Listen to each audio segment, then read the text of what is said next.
learning Quran together. بسم الحمدللہ والصلاۃ والسلام علی رسول اللہ۔ سورہ الانبیاء آیت 36۔ وَإِذَا رَآكَ، اور جب دیکھتے ہیں آپ کو، الَّذِينَ كَفَرُوا، وہ جنہوں نے کفر کیا، أَن يَتَّخِذُونَكَ، نہیں وہ بناتے آپ کا، إِلَّا هُزُوًا، مگر مذاق، أَهَٰذَا الَّذِي، کیا یہی ہے وہ، يَذْكُرُ آلِهَتَكُمْ، جو تمہارے معبودوں کا ذکر کیا کرتا ہے، وَهُمْ بِذِكْرِ الرَّحْمَٰنِ هُمْ كَافِرُونَ، حالانکہ وہ خود بھی رحمان کے ذکر کا انکار کرنے والے ہیں۔ مشرکین جب نبی صلی اللہ علیہ وآلہ وسلم کو دیکھتے تو آپ کا مذاق اڑاتے۔ مثلاً ابو جہل جب آپ کو دیکھتا تو کہنے لگتا کہ اچھا یہ لوگ ہیں جو ہمارے معبودوں کو برا کہتے رہتے ہیں۔ وہ کہتے تھے کہ کیا یہی وہ شخص ہے جسے اللہ تعالیٰ نے اپنا رسول بنا کر بھیجا ہے؟ اگر ہم اپنے معبودوں کی عبادت پر جمے نہ رہتے تو یہ ہمیں ہمارے راستے سے ہٹا دیتے۔ اللہ تعالیٰ نے فرمایا وَهُمْ بِذِكْرِ الرَّحْمَٰنِ هُمْ كَافِرُونَ، حالانکہ وہ خود رحمان کے ذکر کا انکار کرنے والے ہیں۔ اللہ تعالیٰ نے یہ بات اس لیے کہی ہے کہ یہ ایسے لوگ ہیں کہ اپنے خالق کو نہیں پہچانتے، اور رسول پہچان کروانے کے لیے آیا ہے، اس کے باوجود یہ اس کا مذاق اڑاتے ہیں۔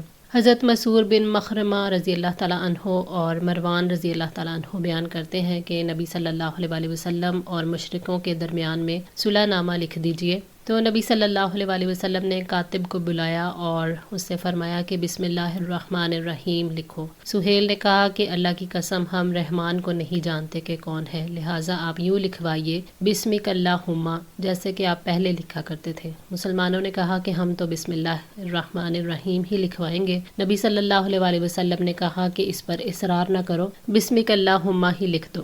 صحیح بخاری 2731۔ خلق الانسان من اجل، پیدا کیا گیا انسان عجلت سے، سأوریکم آیاتی، میں جلد ہی تمہیں اپنی نشانیاں دکھاؤں گا، فلا تستعجلون، سو تم جلدی طلب نہ کرو۔ انسان کی فطرت میں ہی جلدی اور عجلت پسندی ہے۔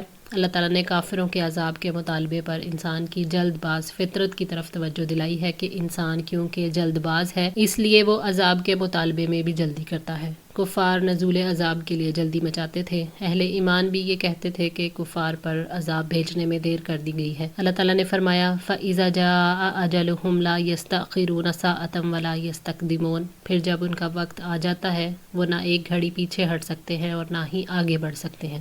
سورہ الاعراف 34۔ سأوریکم آیاتی فلا تستعجلون، میں جلد ہی تمہیں اپنی نشانیاں دکھاؤں گا، سو تم جلدی طلب نہ کرو۔ یہاں نشانیوں سے مراد عذاب بھی ہو سکتا ہے، اور اس سے مراد نبی صلی اللہ علیہ وآلہ وسلم کی سچائی کے دلائل بھی ہو سکتے ہیں، یعنی جس نے میری نافرمانی کی میں اس سے انتقام لینے کے لیے نشانیاں دکھاؤں گا۔ اللہ تعالیٰ نے فرمایا کہ جلدی نہ کرو۔ وَيَسْتَعْجِلُونَكَ بِالْعَذَابِ وَلَوْلَا أَجَلٌ مُّسَمًّى لَّجَاءَهُمُ الْعَذَابُ وَلْيَأْتِيَنَّهُم بَغْتَةً وَهُمْ لَا يَشْعُرُونَ، اور وہ آپ سے جلد عذاب مانگتے ہیں، اور اگر ایک مدت مقرر نہ ہوتی تو ان پر عذاب ضرور آ جاتا، اور یقیناً وہ ان پر اچانک آئے گا، حالانکہ وہ شعور بھی نہ رکھتے ہوں گے۔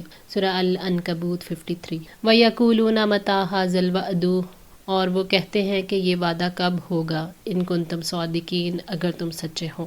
کافر یہ کہتے تھے کہ اگر آپ سچے ہو تو عذاب کا وعدہ پورا کرو۔ وہ اس لیے یہ بات کہتے تھے کہ ابھی سزا مقرر نہیں ہوئی تھی اور ابھی عذاب نازل نہیں ہوا تھا۔ لو یعلم، اگر جان لیں، الذین کفروا، وہ جن لوگوں نے کفر کیا، حین لا یکفون، جس وقت وہ نہ روک سکیں گے، ام وجوہہم النار، اپنے چہروں سے آگ، ولا عن ظہورہم، اور نہ اپنی پشتوں سے، ولا ہم ینصرون، اور نہ ہی ان کی مدد کی جائے گی۔ یعنی اگر کافر جان لیتے کہ جب عذاب چھا جائے گا تو وہ اپنے جسموں سے آگ اور عذاب کو ہٹا نہیں سکے گے۔ اللہ تعالیٰ نے کئی مقامات پر اس آگ کا ذکر فرمایا، لَهُم مِّن فَوْقِهِمْ ظُلَالٌ مِّنَ النَّارِ وَهُم مِّن تَحْتِهِمْ ظُلَالٌ ذَلِكَ يُخَوِّفُ اللَّهُ بِهِ عِبَادَهُ يَا عِبَادِ فَاتَّقُونِ، ان کے اوپر بھی آگ کے سائبان ہوں گے اور ان کے نیچے سے بھی، یہ وہ ہے جس سے اللہ تعالیٰ اپنے بندوں کو ڈراتا ہے، اے میرے بندوں بس مجھ ہی سے ڈرو۔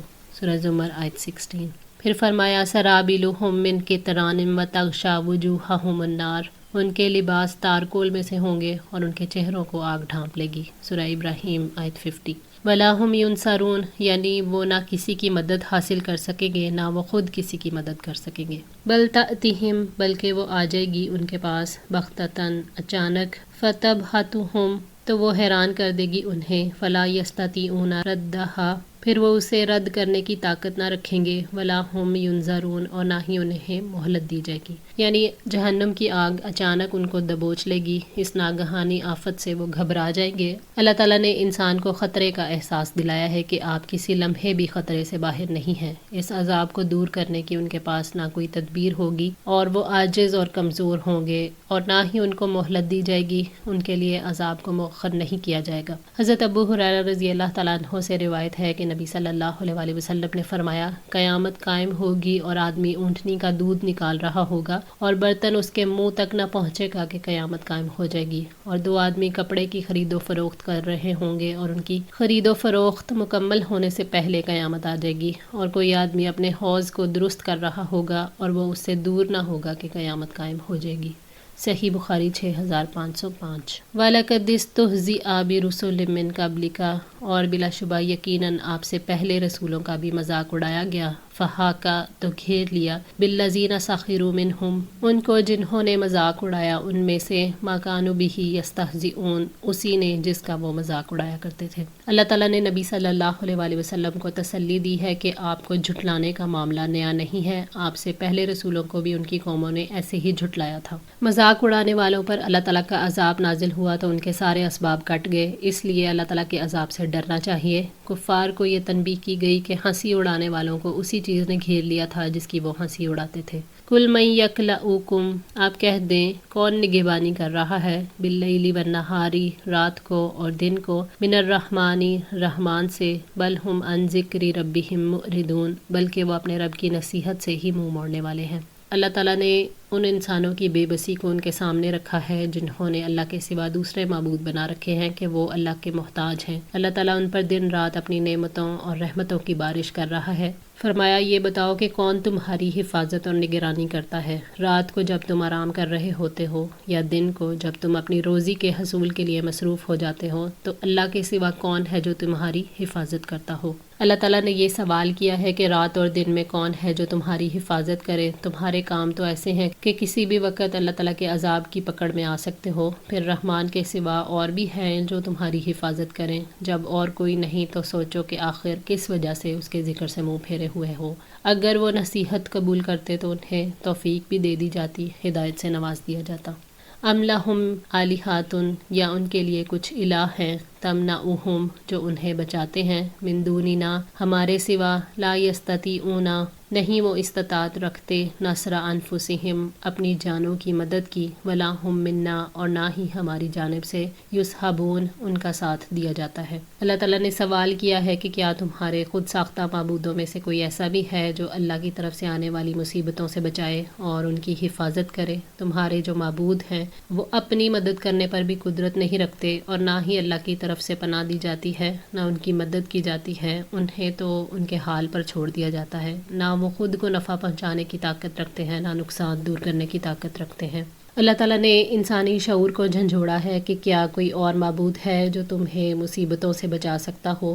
انسان اس سوال پر حیرت زدہ رہ جاتا ہے کیونکہ وہ جانتا ہے کہ ایسا تو کوئی ہے ہی نہیں۔ تب اللہ تعالیٰ یہ فرماتے ہیں کہ دیکھو کوئی اپنی مدد کی طاقت بھی نہیں رکھتا۔ جب غیر اللہ کے بے زور ہونے کو سامنے رکھا جاتا ہے تب شک کا آخری کانٹا بھی نکال دیا جاتا ہے کہ کوئی اللہ کی طرف سے مدد بھی نہیں دیا جاتا۔ پھر خود بتاؤ، جو اپنے لیے کچھ کرنے کے قابل نہ ہو، جس کی رب بھی مدد نہ کرے، وہ مصیبتوں کو کہاں سے دور کر سکتا ہے، اور وہ خدا کیسے ہو سکتا ہے؟ بل متعنا، بلکہ فائدہ دیا ہم نے، ہؤلاء وآباءہم، ان کو اور ان کے باپ دادا کو، حتی طال، یہاں تک کہ لمبی ہو گئی، علیہم العمر، ان پر عمر۔ مشرکوں کو جس چیز نے گمراہی پر آمادہ کیا تھا وہ یہ کہ انہیں اللہ تعالیٰ نے لمبی عمریں عطا کی تھیں، مال اور اولاد سے نفع اٹھانے میں وہ مشغول ہو گئے، پھر جب طویل مدت گزر گئی تو ان کے دل پھر سخت ہو گئے اور سرکشی میں بڑھ گئے۔ اگر وہ ہلاک ہونے والی قوموں کے فریب میں مبتلا ہونے کو سمجھ لیتے تو تب وہ اتنے سرکش نہ ہوتے۔ افلا یرونا، تو کیا وہ دیکھتے نہیں، انا نأتی الارض، کہ بلا شبہ ہم زمین کو آ رہے ہیں، ننکسوها، ہم گھٹاتے ہیں اسے، من اطرافها، اس کے کناروں سے، افہم الغالبون، کیا وہی غالب آنے والے ہیں؟ اس سے مراد سرزمین میں کفر کا گھٹنا ہے، یعنی کفر کے لیے دائرہ تنگ ہو رہا ہے اور اسلام کے لیے یہی دائرہ وسیع ہو رہا ہے۔ مراد ہے کہ کفر کے پاؤں تلے سے زمین کھسک رہی ہے اور اسلام کی فتوحات بڑھ رہی ہیں۔ افہم الغالبون، تو کیا وہی غالب آنے والے ہیں؟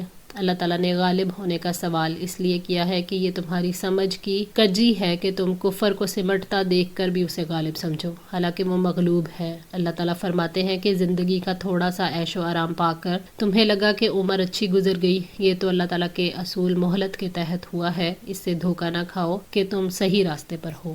قل انما انذرکم بالوحی، آپ کہہ دیں میں تو وحی کے ذریعے ہی تمہیں ڈراتا ہوں۔ ولا یسمع الصم الدعاء، اور نہیں سنا کرتے بہرے پکار کو، اذا ما ینذرون، جب بھی وہ ڈرائے جاتے ہیں۔ اللہ تعالیٰ نے اپنے نبی صلی اللہ علیہ وسلم کو حکم دیا کہ آپ لوگوں سے کہہ دیں میں تو اللہ کی طرف سے جو وحی مجھ پر نازل کی گئی ہے اس کے ذریعے عذاب سے ڈرا رہا ہوں۔ اگر تم میری دعوت قبول کرو گے تو اللہ تعالیٰ کی دعوت پر لبیک کہو گے، وہ تمہیں اس کی جزا دے گا، اور اگر تم مخالفت کرو گے تو اللہ کی مخالفت کرو گے، وہ تمہیں اس کی سزا دے گا۔ میرے ہاتھ میں کوئی اختیار نہیں، اختیار تو سارا کا سارا اللہ تعالیٰ کے ہاتھ میں ہے۔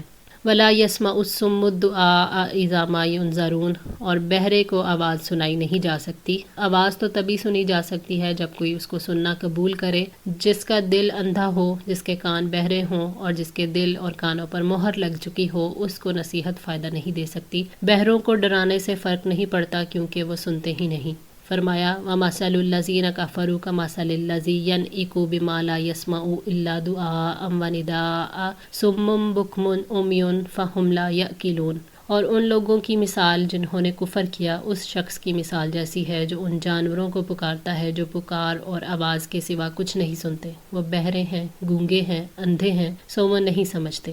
سورہ البقرہ 171۔ نصیحت جو ہے وہ ذمہ داری ہے، نبی اس ذمہ داری پر اللہ تعالیٰ کی طرف سے فائز ہوتا ہے، امت کے ہر فرد پر بھی یہ ذمہ داری عائد ہے۔ نصیحت کرنے سے لوگ کفر سے پلٹ سکتے ہیں، اس لیے نصیحت کرنا ضروری ہے۔